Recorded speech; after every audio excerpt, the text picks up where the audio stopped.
Let me tell you about my favorite night in Colombia. It is not Christmas. It is not New Year's. It is the night before the Immaculate Conception. We call it the Night of the Little Candles. It is a beautiful tradition. The whole family gets together. We light up the streets, the windows, the balconies, with thousands of little candles. Each little flame is a wish. It is a prayer to the Virgin Mary. It is a promise of hope for the year to come. The air smells like melted wax, and the happy food my abuela is cooking in the kitchen. My cousins, Leo and Isabel, they love this night more than anyone. They were just little kids then, with big eyes full of wonder. I remember this one year, we were all at our family's old in the countryside. The house was big, creaky, and full of stories my abuela would tell to scare us. But on this night, the house was not scary. It was full of light. My tío Carlos put lanterns in the trees. My tía Elena arranged candles on every single step of the porch. It was like a staircase to heaven, all glowing and warm. Leo and Isabel ran around like two little crazy chickens. They had their own box of colorful candles. Red ones for love, blue ones for peace, yellow ones for money, of course. Everyone needs money. They were so excited. Their hands were shaking as they tried to light the wicks with the long matches my papa gave them. The whole neighborhood was alive. You could hear music from other houses. You could hear people laughing. It was a party for the whole town, but it felt like it was just for us. A perfect family night. But my abuela, she always had a warning for us. She would pull us close, her eyes very serious, and she would say, "Be careful what you wish for when you light the candles." She told us that on this special night, the line between our world and the spirit world is very, very thin. She said the lights don't just guide the good spirits. They can also attract the lost ones, the ones who are lonely, the ones who are looking for a way back. We always laughed. We thought it was just one of her spooky stories. We were wrong. The party was in full swing. My tios were playing the guitar, singing songs that were probably older than the mountains around us. The smell of frying in the kitchen was making my stomach rumble. Leo and Isabel had finished their box of candles and were now running along the long driveway, which was lined with hundreds of flickering lights. It looked like a river of fire under the dark sky. I was helping my mama set a long table outside for dinner, enjoying the warm air and the happy noise of my family all around me. It was perfect, a little too perfect. Then, a strange wind came down from the hills. It was not a strong wind. It was a cold, sneaky wind that seemed to touch only the flames of the candles. The music from the guitar seemed to get quieter for just a second. The flames on the candles did not go out. No, they danced. They twisted in a very strange way, all at the same time, like they were listening to a song that we could not hear. I stopped what I was doing and looked around. Did anyone else feel that? My mama was still arranging the plates. My tios were still singing. I looked down the long, glowing driveway. I saw Leo and Isabel standing at the very end, near the old iron gate that led to the road. They were completely still, just staring at the candles in front of them. That was not like them. They were never still. I called out their names. "Leo! Isabel, come on! They are ready!" They didn't turn around.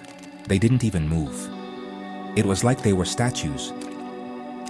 I felt a little chill, and it was not from the wind this time. It was a cold finger of fear that tickled my back. I started walking towards them, my footsteps sounding very loud on the gravel. As I got closer, I could hear a sound. It was not the wind. It was a soft, hissing whisper. It seemed to come from the candles themselves, like a secret being told by 100 tiny mouths.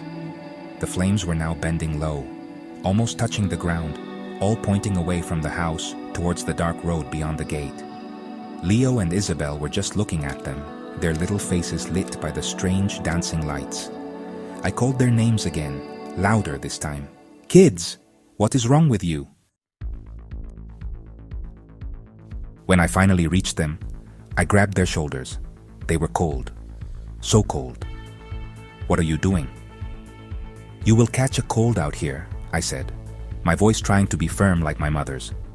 Leo turned to look at me, and his eyes were huge.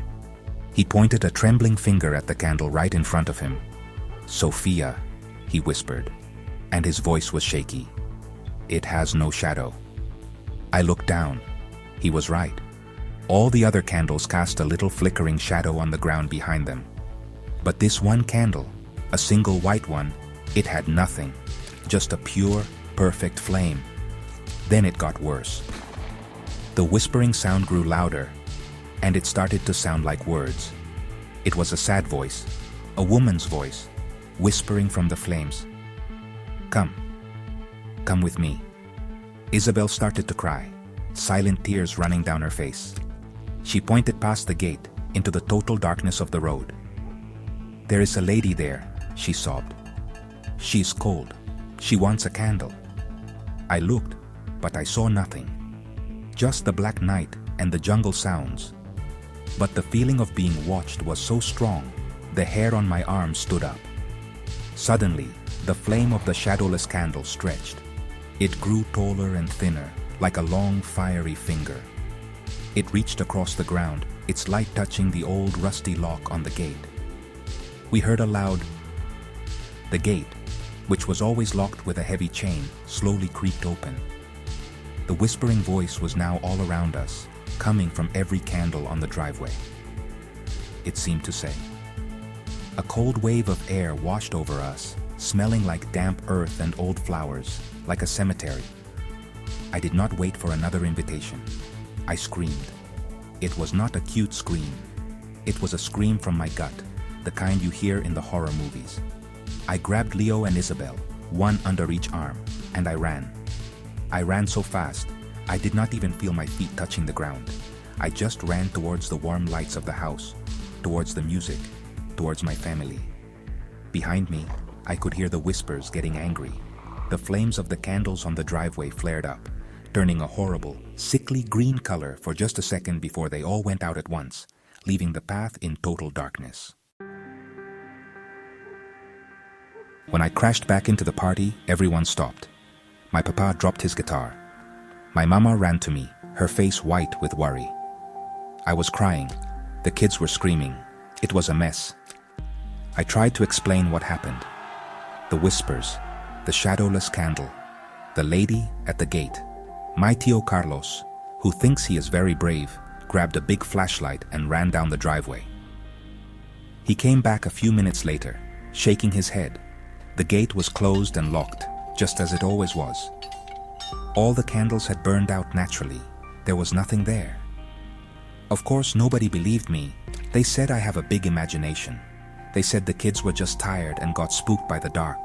They tried to calm me down with a warm and a hug, but I could not stop shaking. The rest of the night was ruined for me. I stayed inside, holding Leo and Isabel close, watching the remaining candles on the porch flicker and dance. But now, they did not look so beautiful. They looked like little spies, watching me with their fiery eyes. The happy music did not sound happy anymore. It sounded like it was trying to cover up a terrible silence. The next morning, the day of the Immaculate Conception, we all went to the little church in the village. The sun was bright, and everything looked normal again.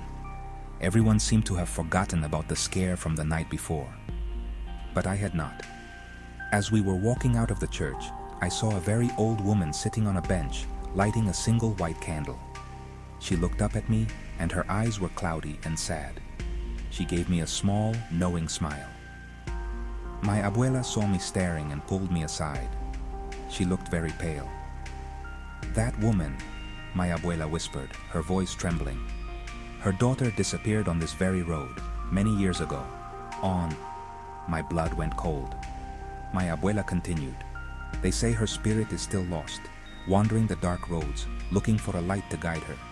Every year, her mother lights a candle, hoping her daughter's soul will see it and come for it instead of taking someone else's." I looked back at the old woman, then at Leo and Isabel, who were laughing and chasing a butterfly. And I finally understood my abuela's warning. The little lights are for an offering.